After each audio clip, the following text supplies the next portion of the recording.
Maybe I could barricade the... I should pack this thing away. Now, Alice's family should really have some of these. I'm glad this didn't break.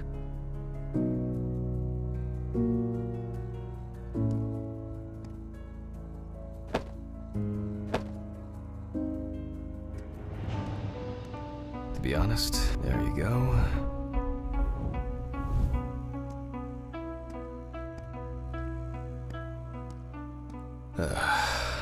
What a mess. Now if only I could blame this on the burglars.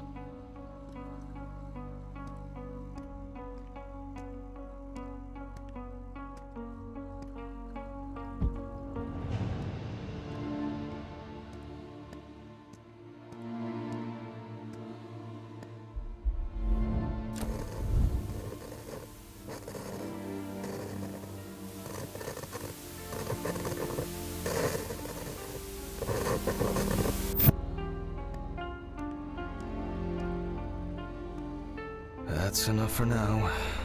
Jeez, I'm exhausted. I'll get the rest in the morning.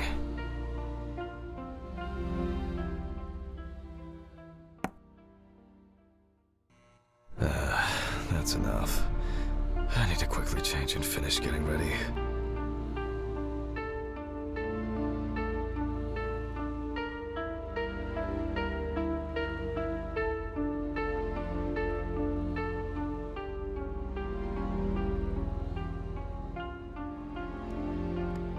I'm gonna be late for work again.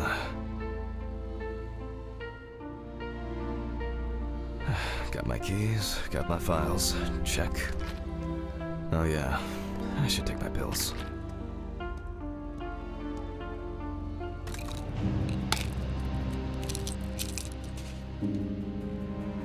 I feel like it takes me forever to finish these things. Time to go. Remember to close the door properly, Jack. I'll ask the neighbors tomorrow if they saw anything suspicious.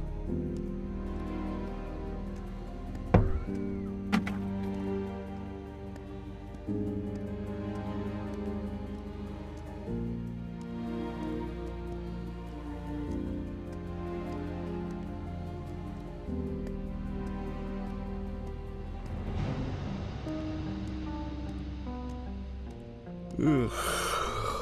I wonder if Ridley fixed the coffee machine.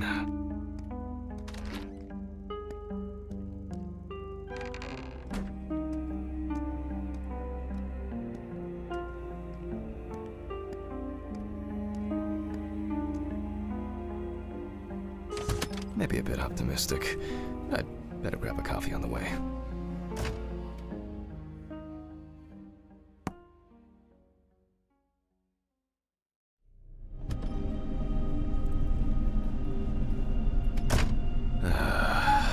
I'm exhausted.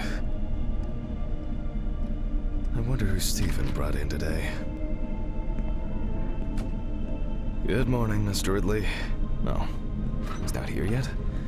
No, I'll do without him.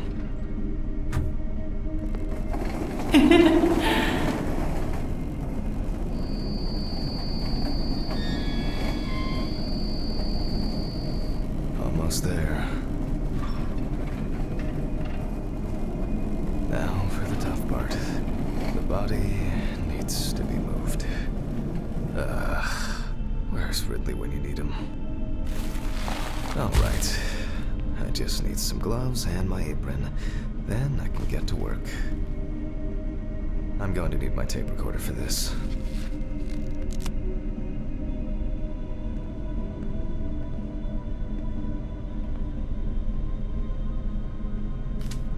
Autopsy dated November 22nd,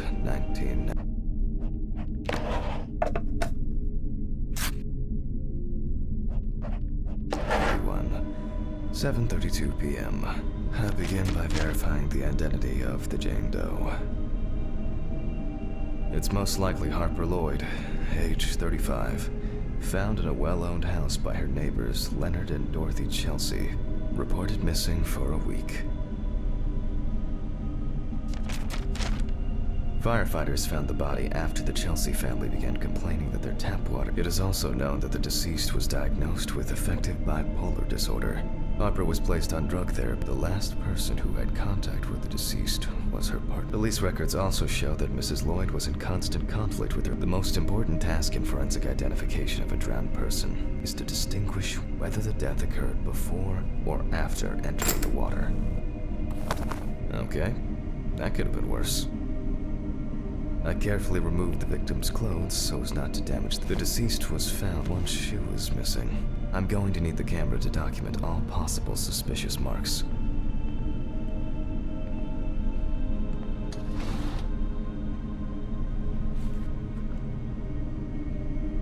Definitely the first thing that stands out is the very advanced post-mortem gigantism. The skin of the deceased appears very delicate, smooth, and relaxed from being in the water for a long time. The whole body is extremely pale. There are bruises and hemorrhages on the neck. These usually occur due to increased inhalation when fighting to breathe underwater.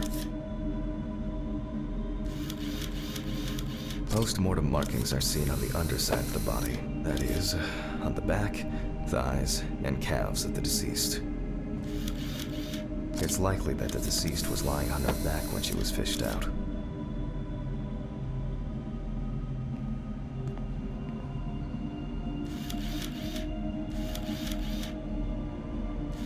The so-called washerwoman's skin on the feet. The deceased had indeed been in the water for a long time. The skin on the hands can be easily separated from the body. The separation takes the form of a glove. There are some obvious scratches on the skin.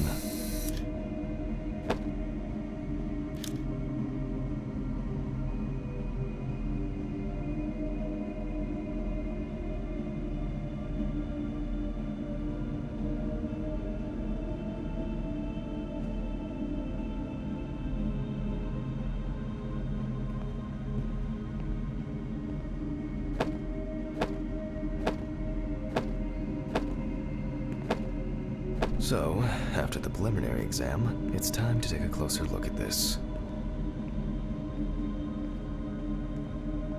Today's date, the deceased was clothed. Rigor mortis does not need to be checked. Based on the state of decay, you can be sure it has subsided.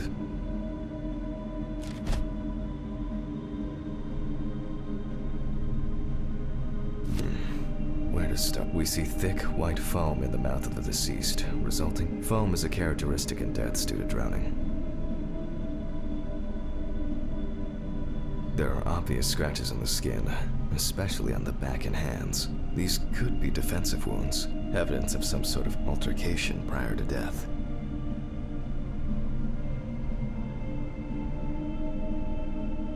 The spots have a purplish blue-red hue, which is a typical sign of the death of the organism.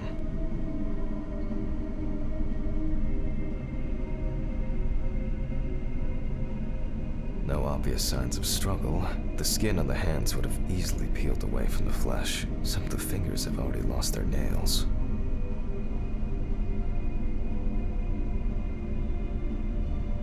Yep, pretty typical. Liver mortis are formed as a result of putrefaction of blood in the veins.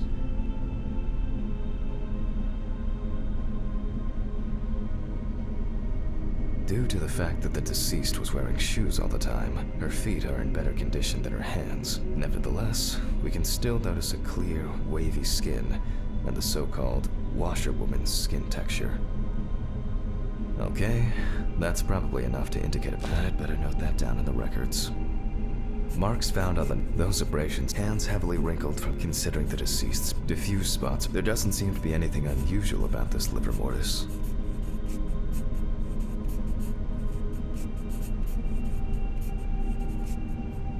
In this case, the question is, was drowning an accident or of suicidal intent? Maybe it's just an abrasion, or maybe the result of a fight and being pushed into a well. Fortunately, the skin on the hand, a simple trip, loss of balance, liver mortis. Their distribution suggests that the victim was probably lying on her back when fished out of the water. That's all for now. Before I begin the dissection, I'll make sure the suggested identity is correct. The suitcase with the fingerprint equipment should be around here somewhere. Oh, here it is. With decomposing bodies, the tissue of the pads and the finger. If the body of the deceased is well preserved, the fingerprint sheet should always be checked. Slipping fingers, too much or too little ink, or inaccurate hand position can make fingerprints illegible. I'm going to conduct a dactyloscopic examination. If in fact the deceased is in the police database, I will find her. Glycerin is injected successively between the nail and the skin of each finger. The substance then enters the fingertip, removing shrinkage and wrinkles.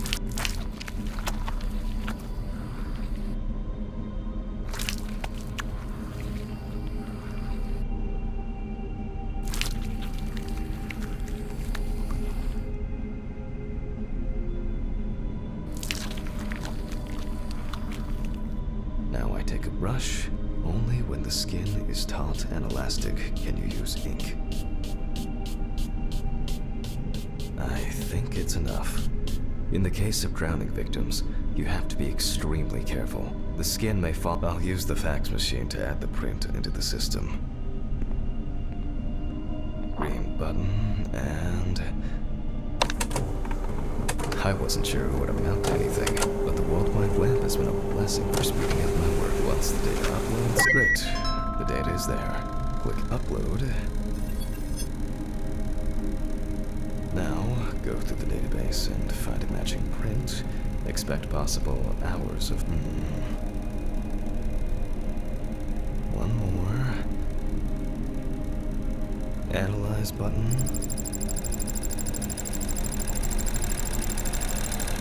And we have a result. Everyone has a story to tell, even if it's just a police record. So, as predicted, the deceased turned out to be Harper Lloyd. That went smoothly. I'll print this out and attach it to the medical records.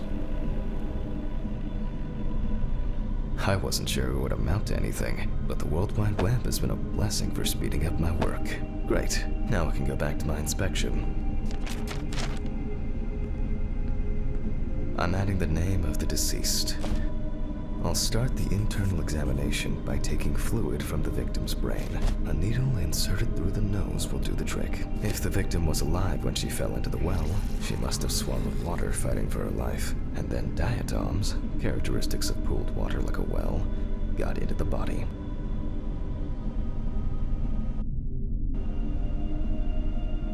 In the meantime, I'll check the sample under the microscope. I'm sure that these algae traces will be found in the sample. Now I need to adjust the knobs properly and place the... I won't even notice an army of diatoms from this distance. Great. I won't even notice an... Great. The aperture still needs a... Oh. I'm finally starting to see something here. And perfect. It's not a dirty lens, I'm afraid, but rather a bad focus. It's not a dirty lens, I'm afraid. And perfect.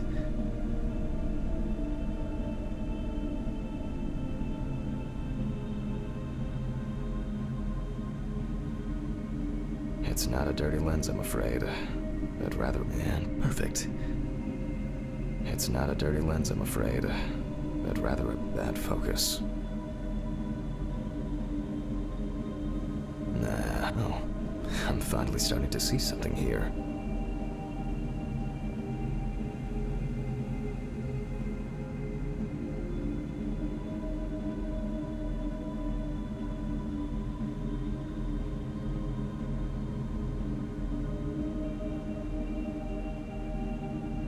Perfect.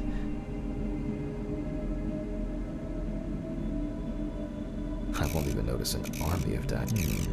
Great. This way I'll see if I'm dealing with a large concentration. Oh, I'm finally starting to see something here. It's not a dirty lens, I'm afraid, but rather... And perfect. It's not a dirty lens, I'm afraid, but rather a bad focus.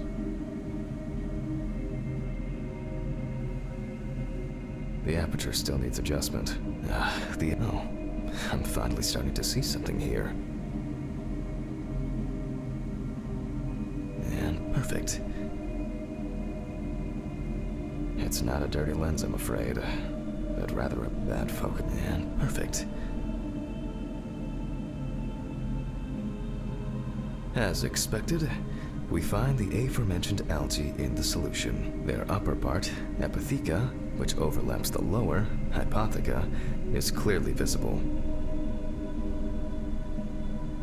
The presence of diatoms in the brain samples taken indicate that the deceased was certainly alive when she fell into the water and was possibly conscious. Since there were diatoms in the brain, it means that many more of them must have entered the body. Studies of the rest of the organs will most likely confirm this hypothesis.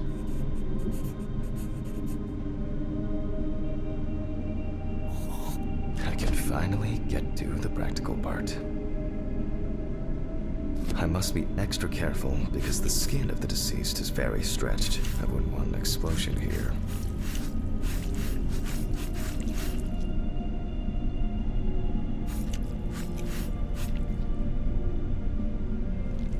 You can immediately see a very large swelling of the organs. In addition, all internal organs are very congested.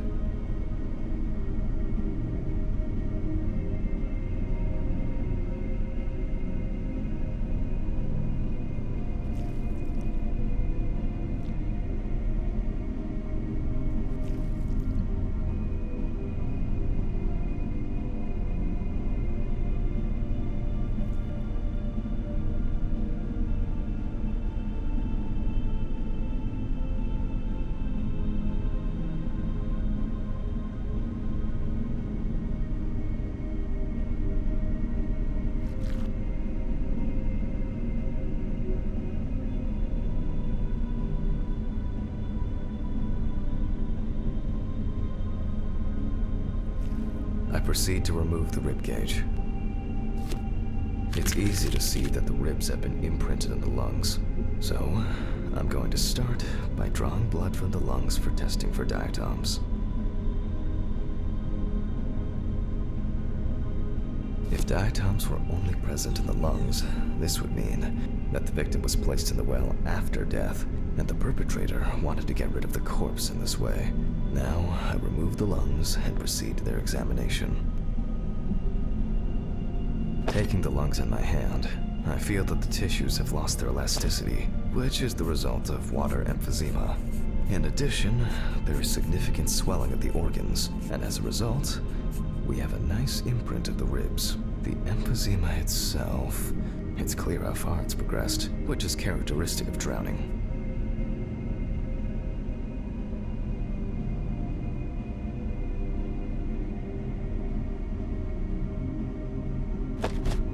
Corpses found in water are worth examining with a tomograph.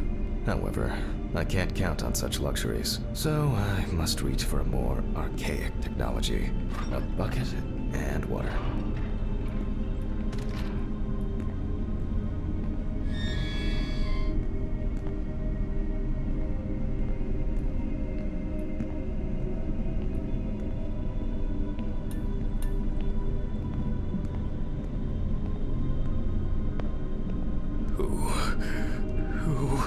I hope no one dipped a mop in it. It's best to go to the lab for this.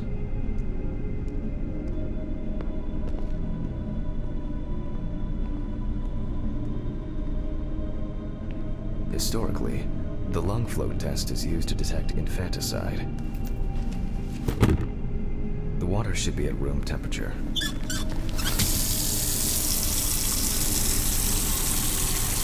That's enough. To test for this, I have to place the lungs in a container of water. This checks if there is air in the lungs. And speaking of lungs, everything is ready to bring them here.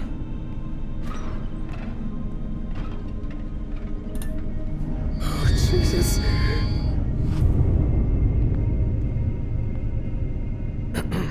Of course, such a study isn't without flaws. Air may have entered a newborn's airways during resuscitation attempts. Gases released during decomposition could all... In this case, however, it's about something else. Namely, the amount of fluid in the lungs. To test for this, I have to place the lungs in a container of water and wait to see if they fall or if they will float on the surface.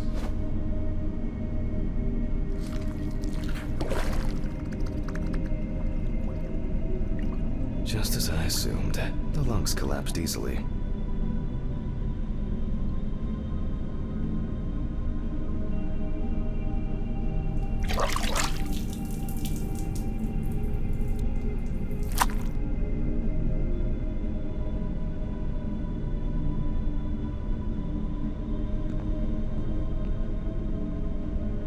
Fluid could have entered the lungs during panic attempts to catch breath underwater, but it could also be the result of bacterial infections or cancer, so further investigation is needed. I move on to dissecting the lungs of the deceased. You can hear the distinct, very unpleasant crackling of the tissue. The parenchyma is remarkably pale, although small hemorrhagic foci and petechia are present on the surface. Alright. Now, I will check the collected fluid under a microscope. If we find 20 diatoms on the slide, it can be considered drowning, and our result, I won't even notice an army of diatoms from this. Great. The aperture still needs adjustment. The image is too dark. Oh, I'm finally starting to see something here. And perfect. It's not a dirty lens, I'm afraid. And perfect.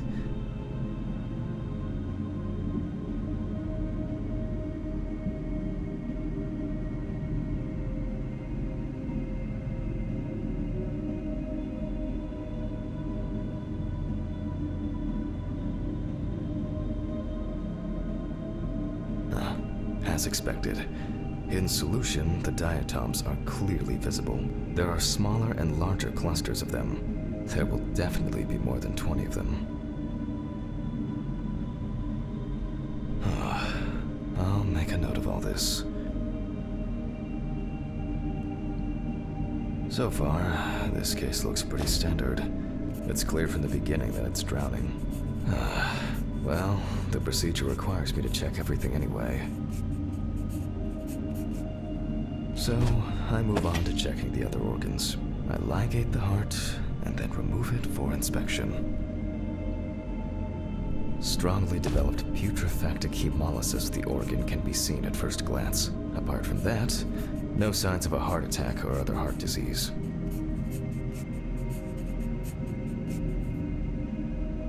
I move on to the next organ. This time, it's the liver.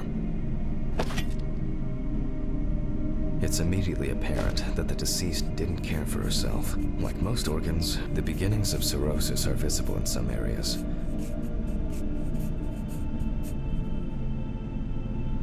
I transfer the organ to a board and proceed to dissect.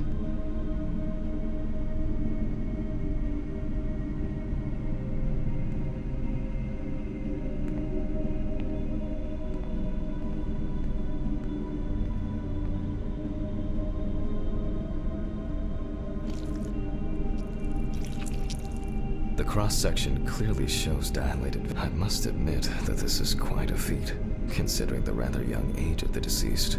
Harper enjoyed drinking so much that she might not have lasted a few more years.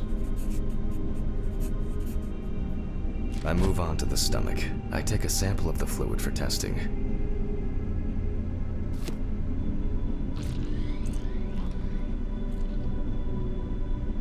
It looks very turbid. I'll see what happens after spinning, but that's in a moment. Now, I carefully ligate the organ, then cut it off. It's enlarged, probably full of putrid gases. I transfer it to the board and carefully open it, checking the contents.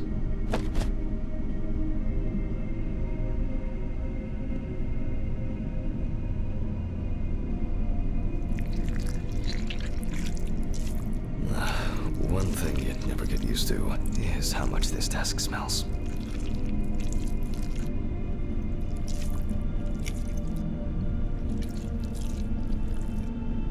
Okay, so let's check the diatoms. Again, but in a centrifuge for a change. The problem with examining drowned people is being able to show whether the death was due to drowning or whether something else contributed to the death. Cramp, heart attack, drugs, homicide, or some accident. Such an analysis requires viewing from different angles and a careful interpretation of the collected data, including those from the field. That's why it's so important to collect as many. Okay, this is one last little sample. Now, set.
Done. I'll run it directly into the chromatograph and run it against the data from the police. I'm certain the analysis will show similarities between the fluid and water in Chelsea's well.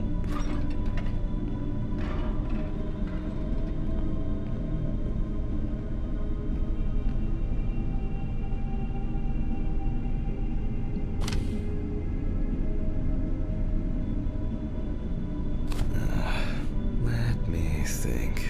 3 milliliters should be fine.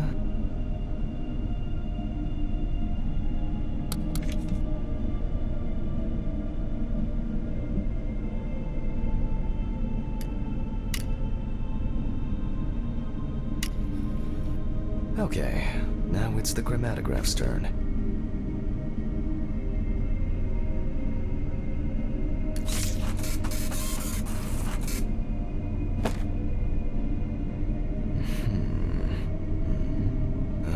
Well, the results are quite clear.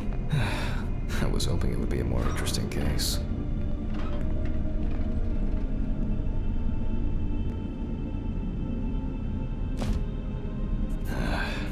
More diatoms. Analysis indicates the same origin. Blah, blah, blah. There's little left to do. I'm going to... Interesting. Looks like there's something stuck in the trachea. I'm moving to the board for further inspection.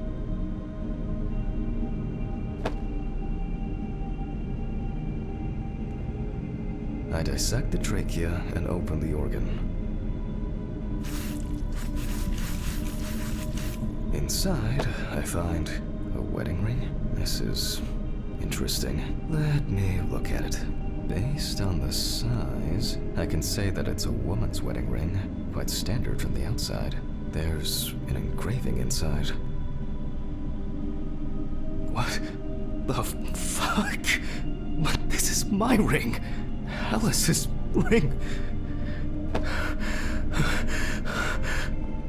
But how did it... But this should be at home. I have it! At home.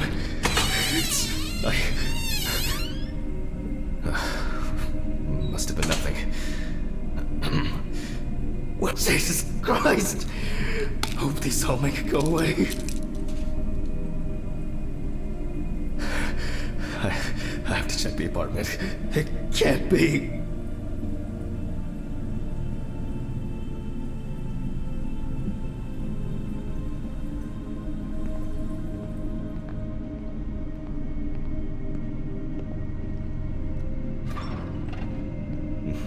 Mr. Ridley. Mr. Ridley! What's all the ruckus? I need to go home. Immediately. What? Now? I have to. Have you seen anyone here this morning? Anybody suspicious? Oh, there was no one. Dorothy was, but only for a moment, then she left. What's wrong with you, Hammond? Okay. Thanks. What about the corpse? I'll come back, I promise. Jesus Christ!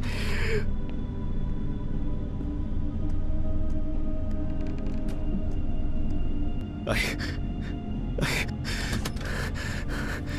have to check this out.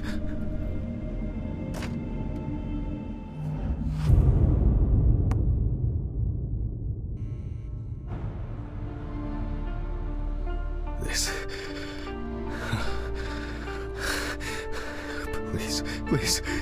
Please be there. It can't be your wedding ring.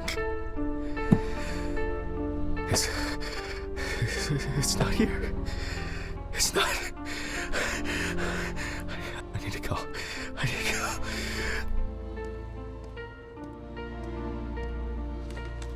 This is sick. Fuck.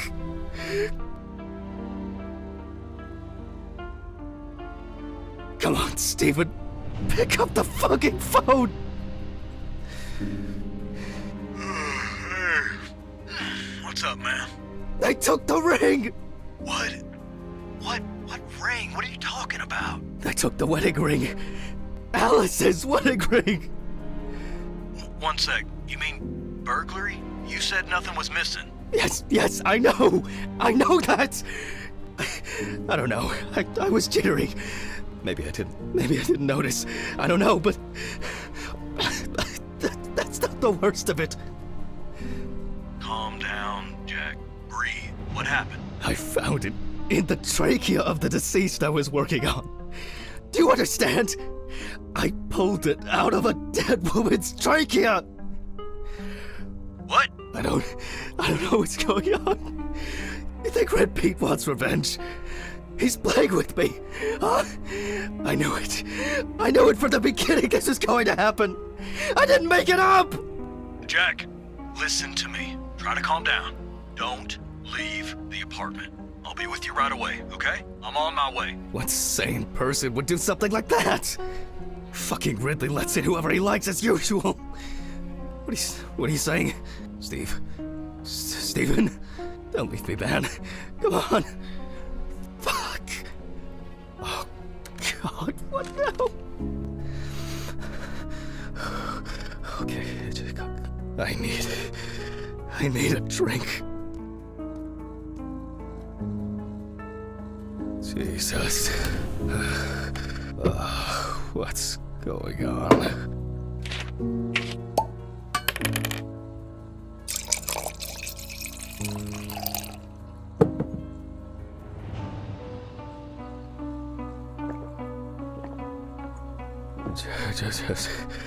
Just one sip more. Yep.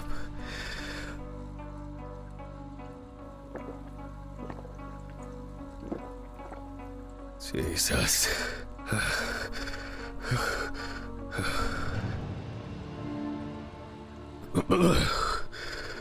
Oh, God.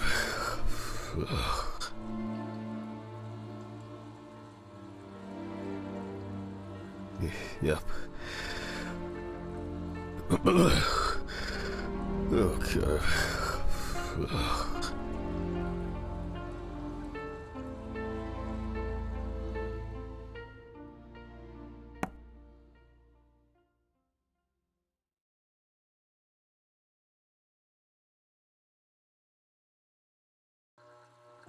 These reports will kill me one day. It's time to get to work.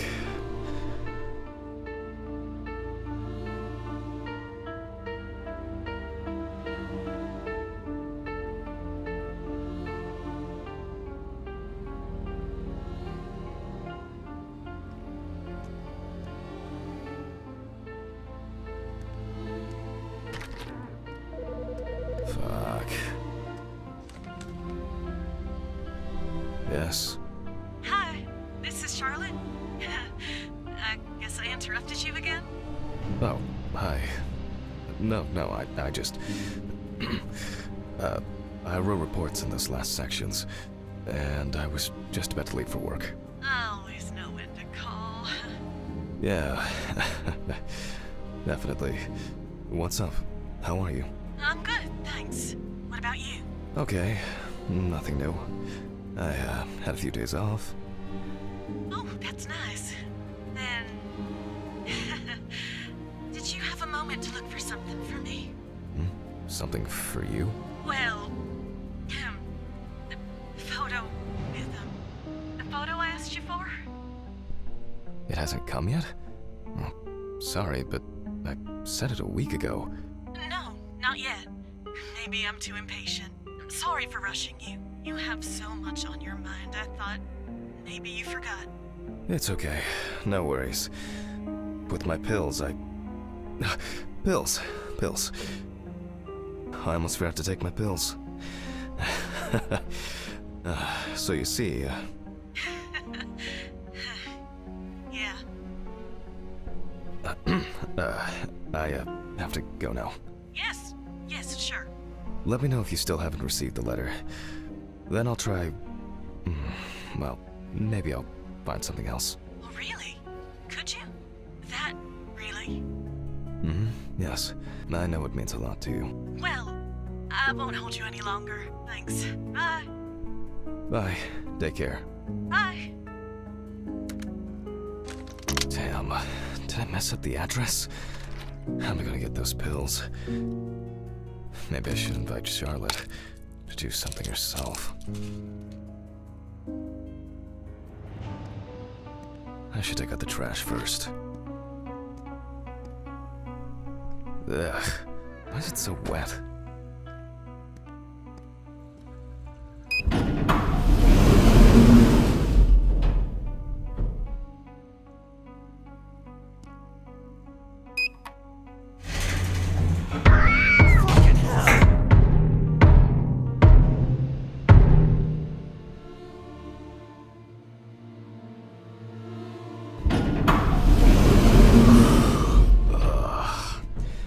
I shouldn't be this tired.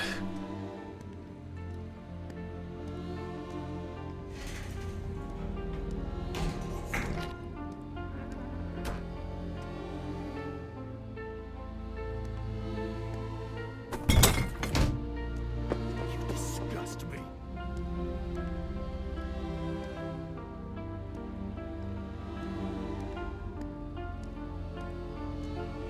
I wonder if Alice's mother has a film of this photo somewhere. I actually hadn't thought about it before. I should call her on Friday.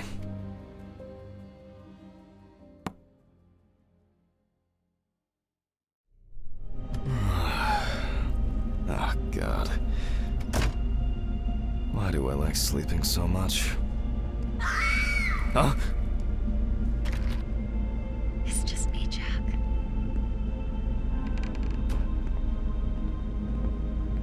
Good afternoon.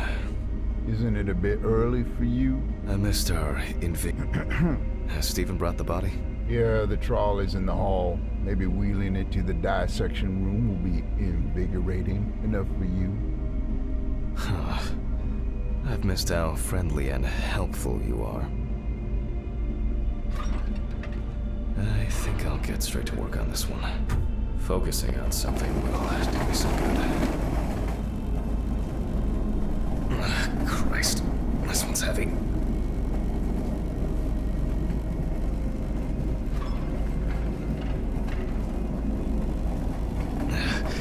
Hey, Mr. Ridley, I need help. I can't lift this bag myself.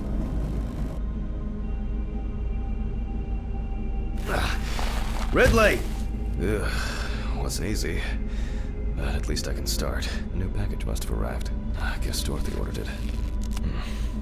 I think I'll skip recording a video for the students today. They don't need to see me and the body. Ugh. And lost. November 27th, 1991.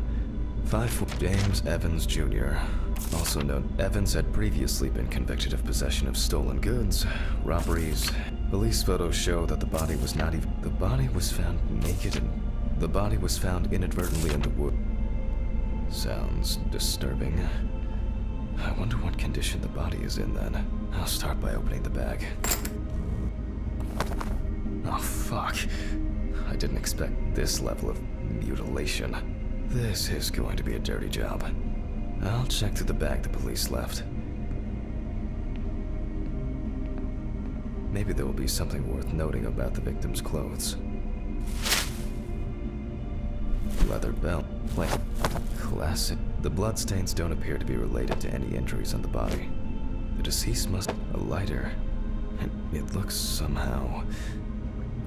it's probably a coincidence.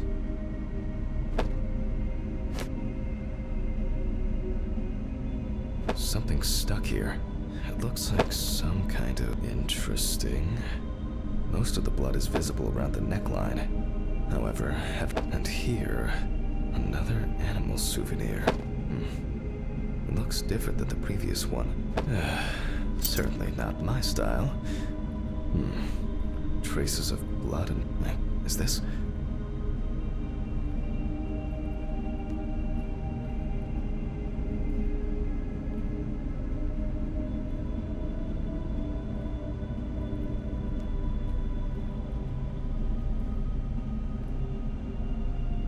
Oh, you can push it?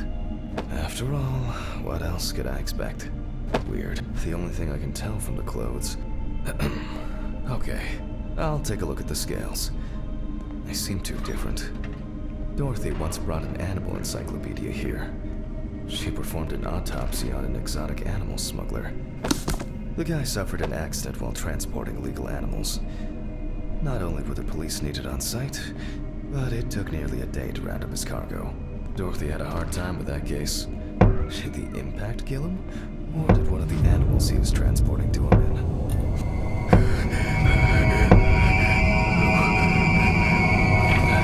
Alright. Which page was it?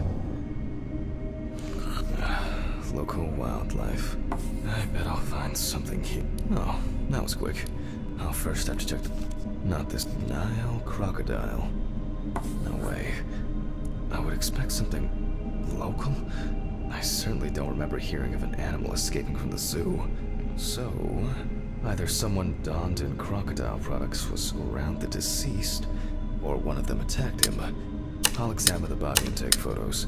If an animal attacked him, there'll be traces. Ugh, Christ. Why am I so tired? Some coffee would be nice. What was I supposed to... the pictures. I'll have to show them to Dorothy. Too bad that we no longer keep our ranking. With something like that, I would come out on top. There's been a case like this. Alright, I'll begin. The deceased's skin is smooth and taut. This suggests an advanced stage of decomposition of the corpse. This wound appears to have been made by a sharp instrument.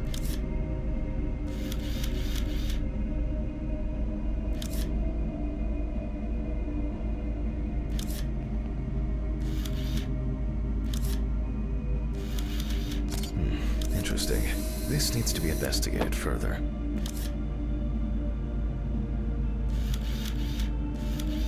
It's unlikely that a human would make such a wound.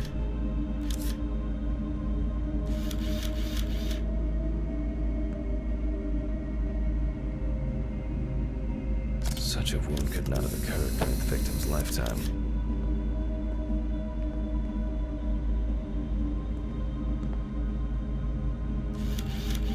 Oh, and as expected, there's a bite. No head. That's not hard to miss.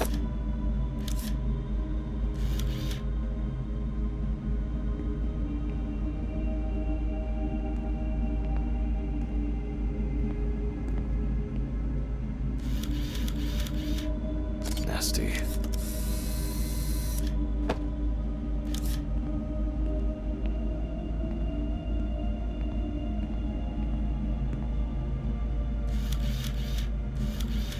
Evans couldn't have tied himself up like that. It looks like some sort of attack or kidnapping.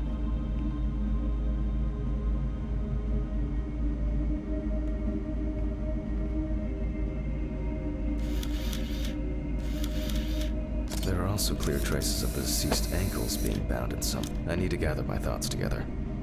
And it seems that Like, I wonder whether the decapitated the work of animal. I have some suspicions about these marks.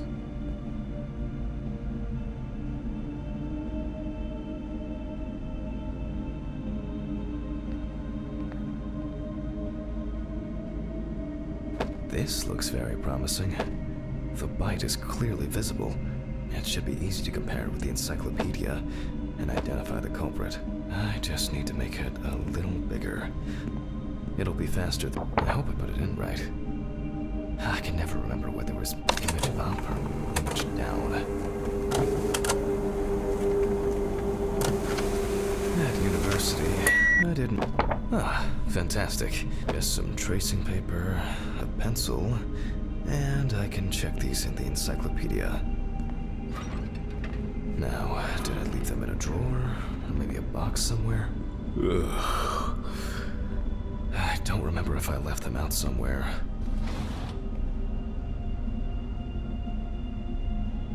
Archives. Just as lifeless as the corpses they concern.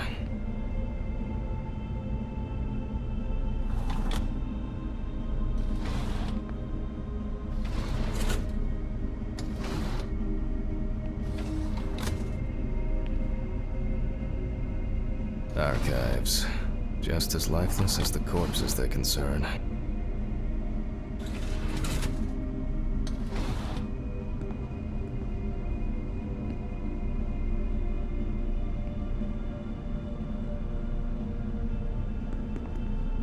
Oh, looks like I can tidy up after myself. Sometimes. A very, nature-driven case so far. I'll have to consult the encyclopedia again.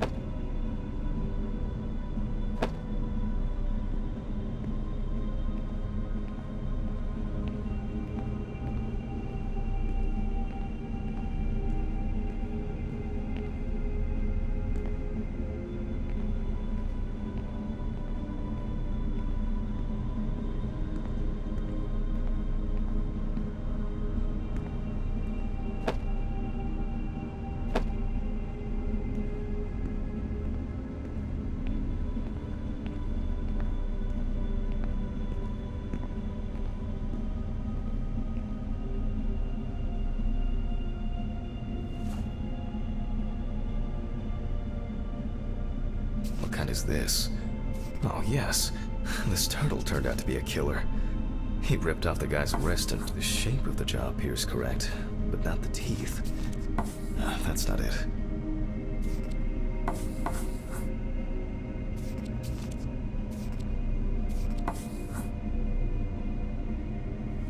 It makes sense. This would also explain the mold found in the clothes. It turns out that some of the wounds can be safely blamed on local alligators. However, we cannot blame them for the decapitation. It's not these animals we should be afraid of here. I should make some notes and start the autopsy. Ugh. And look for other... it doesn't look good. Evans wasn't decapitated with one cut. Several stab wounds of varying depth and circumference. It looks like the killer might have missed before they finally hit the neck.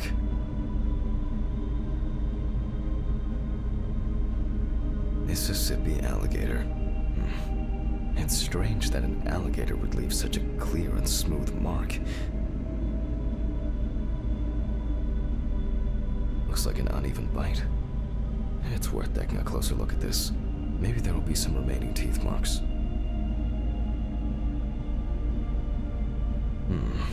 The imprints are quite deep and even.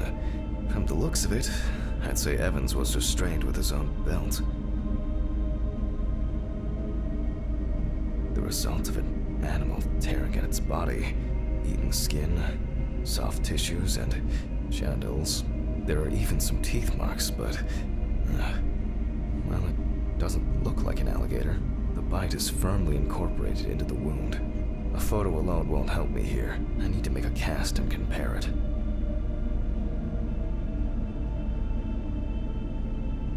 Evan's right side must have been more attractive to the crocs and insects. Very strong binding marks. You can see peeled epidermis and small wounds. There's no end to playing zoologist today. I need a tool with dental impression cement. Can I find it here? No. It's probably lying somewhere around in the lab. I hope the cement hasn't expired. A month after the due date. That could be worse.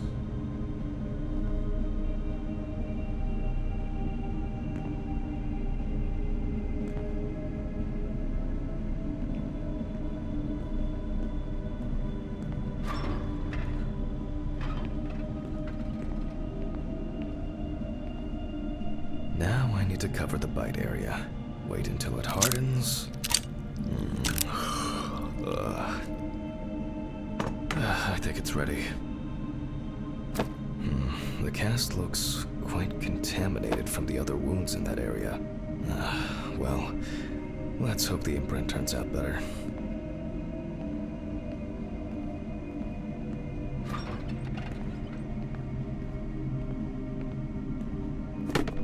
Brush, ink, and paper. Similar to taking fingerprints.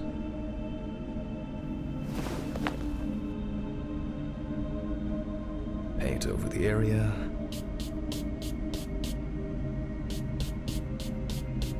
And put a piece of paper on it. That's very strange. I'll run it through the fax and check it on the computer. I really don't want to believe what I'm seeing.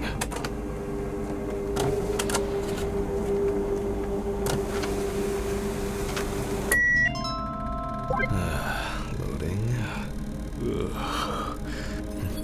What? Wow. This is, well, this is quite unexpected. Human teeth. Oh, fuck. I need to tell this to Stephen.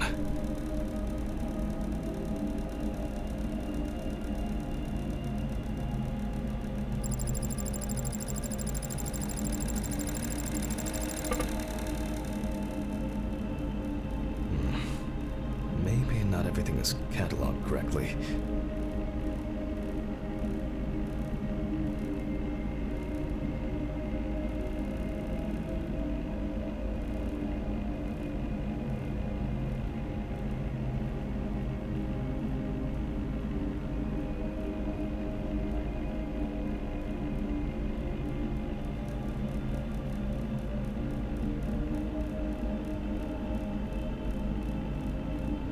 Loading. It'll probably take a while.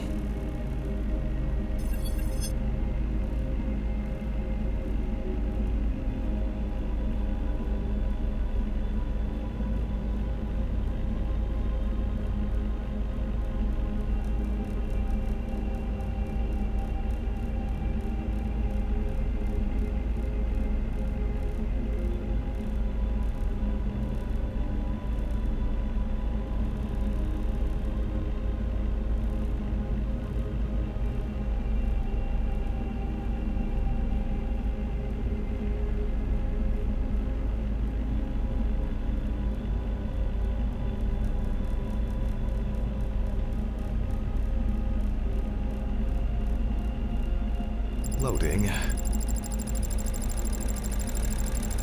It'll probably take a while.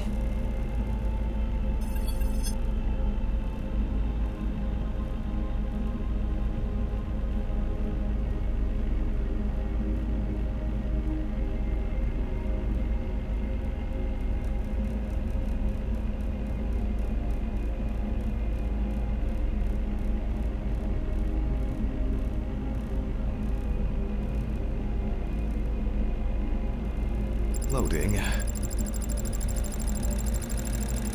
It'll probably take a while.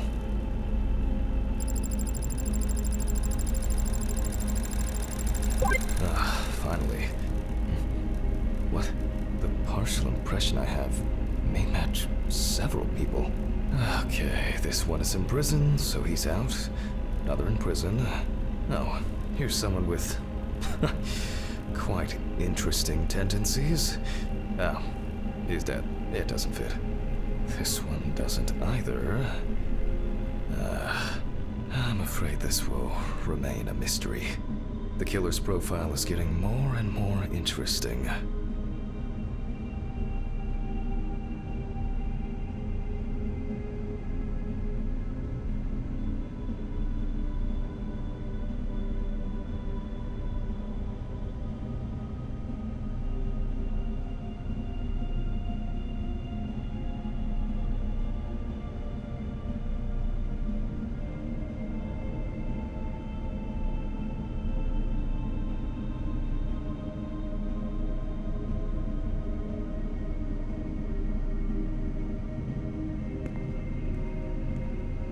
I'm going back to the body.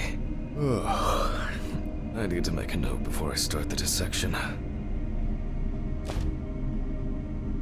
You can see that the tool used, they look quite... maybe torn tissue. This wound turned out to be more trouble. For obvious reasons, allocators rare the abdominal and genital area are supplied. I need to verify how deep these wounds go. If they puncture the organs. Time for internal analysis. Finally. First of all, I'll try to determine whether death with the scalpel. I'll open the deceased's chest. I cut deep, in a straight line, avoiding. We see a lot of fat tissue under the skin.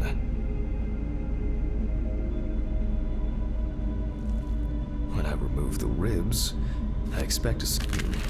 Correct. High levels of internal fat. Organ size above average due to obesity. I move on to the lung analysis.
The deceased smoked and this is the culprit. Well, it didn't look like the holes were that deep. Such hemorrhage could have been caused. Open pneumothorax should be added to this. The deceased could have experienced extreme hypoxia, and as a result, obstructive shock. I wonder what the heart looked. The organ is enlarged with very clear, light yellow traces of steatosis on the surface. No signs, but similarly to the lungs, there is a trace of puncture with a sharp object. In pneumothorax, the heart rate increases. In the event of such a wound, this would mean bleeding out faster and more. In turn, a sudden increase in the amount of fluid in the pericardial cavity could lead to cardiac tamponade, which is also a life-threatening condition.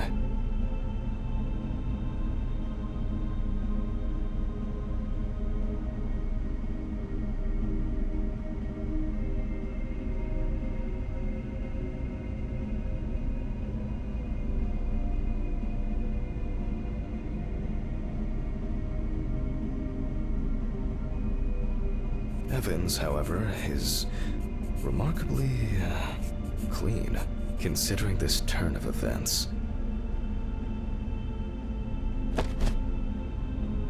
This all looks quite disturbing.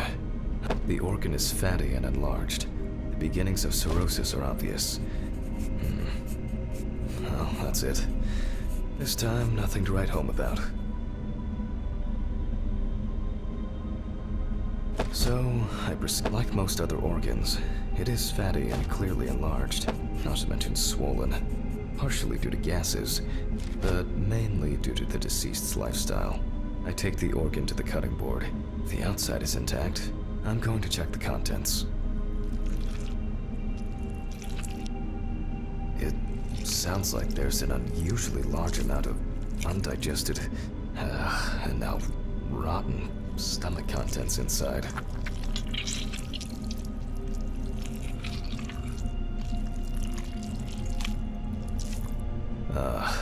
Blood. Evans had to swallow it due to his injuries, which means he was still alive when he was brutally wounded in the chest.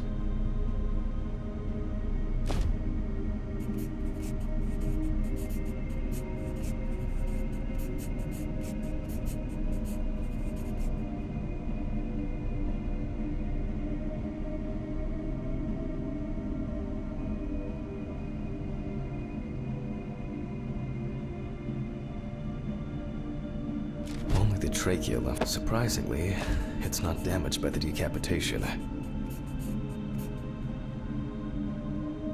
I move on to cutting it open. Okay. I carefully cut, and blood. Looks like I can wrap this up. Let me tie this together.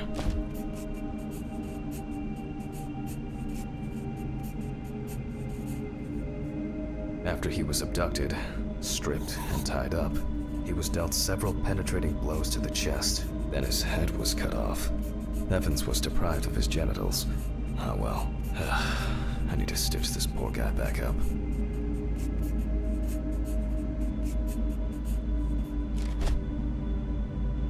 It's really bothering me. Something's not right here. Because even now, the organs are relatively clean. The skin I'll leave these questions for the police to solve.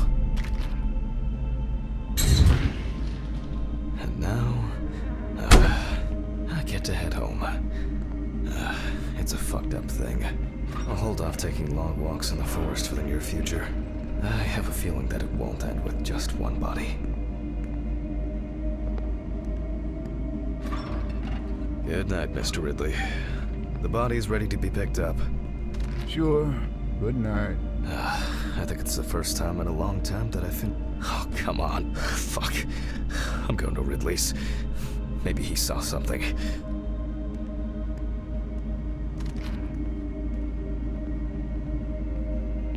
Ridley, do you know what happened to my car? What happened to your car? All the tires are fucking flat! Well, it happens. Don't you have a spare in the trunk? Spare ones in the trunk. No one carries 4 fucking extra tires. In the trunk! Jesus, Handman, calm down. I'll call you a taxi. Calm down? That's a bit of an exaggeration, don't you think? Have you seen anyone around here? Someone strange? Suspicious? Except you? No. Haha, funny. I don't find all these jokes amusing, you know. What jokes? Handman, what's wrong with you? It's just tires. Such things are not a coincidence. What's wrong with me? Things keep happening. Last week, and now this? Just go wait for the taxi, okay? Fresh air would do you good. Neither you nor I will do anything about it now. Neither you nor I will do anything?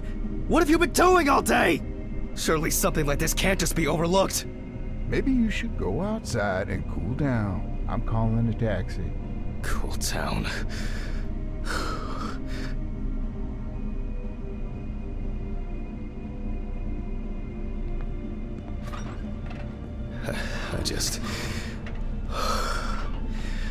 I just want to sleep.